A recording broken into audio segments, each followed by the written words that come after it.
He wants to purchase M3M residences by Ali साहब. Area क्या है? सपोज 4000 स्क्वायर फीट का एरिया है. प्राइस है 37,000 रुपीज पर स्क्वायर फीट.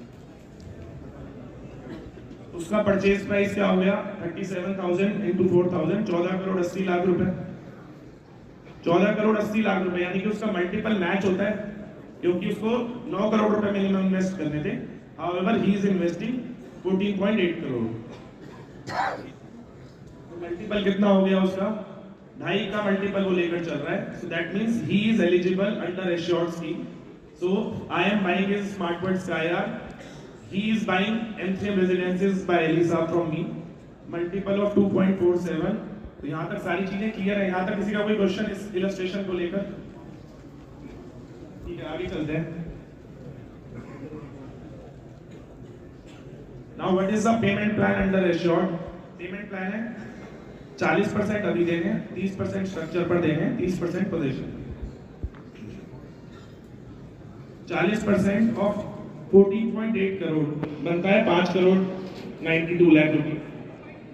उसने पैसे कितने दे रखे थे मुझे? 1 करोड़ रुपए. वो मैं अपफ्रंट माइनस कर. प्रीमियम कितना था? 60 लाख रुपए. 60 लाख रुपए का मैं प्रोपोर्शनेट, यानी कि जितनी पेमेंट वो मेरे को दे रहा है 40%, वो मैं आज एडजस्ट कर रहा हूं. नेट पेबल अमाउंट क्या बन गया? 4.68. सिमिलरली स्ट्रक्चर पर 30% पैसे देने थे, 30% ही प्रीमियम एडजस्ट कर दिया.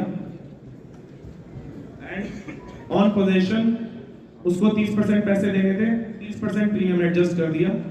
तो अगर आप देखोगे टोटल 14 करोड़ 80 लाख रुपए की उसकी इन्वेस्टमेंट थी. 1 करोड़ रुपए उसका फंड ट्रांसफर था, 60 लाख रुपए का उसका प्रीमियम था. नेट उसको 13 करोड़ 20 लाख रुपए मुझे दे रहे थे. This is how the scheme will work. This is how the payment plan will work. तो लास्ट टाइम जिन लोगों को क्लैरिटी नहीं थी, इसीलिए इस बार डिटेल में बताया कि किस तरह से payment plan and everything will work, so that you guys can go to your customers and answer their all queries. तो फंड ट्रांसफर मैं अपफ्रंट कर रहा हूं इन इनिशियल पेमेंट. प्रीमियम जो है उसका वो एडजस्ट हो रहा है as in proportionate to the payment that he is making to me. अगर वो मेरे को आज 60% पेमेंट करता है तो मैं आज उसका 60% प्रीमियम एडजस्ट कर दूंगा. कोई 70% पेमेंट करेगा तो 70% प्रीमियम एडजस्ट कर दूंगा. I will show you summary of all these 3 slides जो मैंने अभी आपको दिखाई.